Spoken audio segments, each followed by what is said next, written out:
ফেব্রুয়ারি মাসে কনফার্ম হলাম আমি অলরেডি 1 মাসের প্রেগনেন্ট। এখন আমার চলছে 5 মাস। তো আজকে শেয়ার করব আমি আমার প্রেগনেন্সির ডেইলি রুটিন। মর্নিং এ সকাল 6টার মধ্যে গ্লাস গরম জলে মধু মিশিয়ে খেতাম। তারপরে রাখতাম কিছু ড্রাই ফ্রুটস, যেটা প্রেগনেন্সিতে বাচ্চার ব্রেন ডেভেলপমেন্টে অত্যন্ত প্রয়োজনীয়।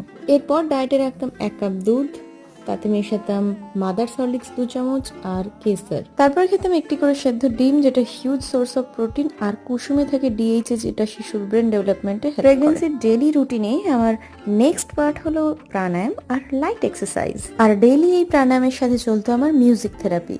মিউজিক হিসেবে রামায়ণ অথবা মহাভারতের কাহিনীগুলো রোজ মোবাইলে শুনতাম। ডেইলি 3 থেকে 4 লিটার জল মেজার করে আমি অবশ্যই খেতাম। ডেইলি লাঞ্চের ডায়েটে থাকে ভাত, ডাল অথবা এক বাটি সবজি, ঝোলের সাথে মাছ, ডিম অথবা মাংস, তার সাথে শাক। ডিনারেও সেম, শুধু ভাতের জায়গায় 4টে করে রুটি।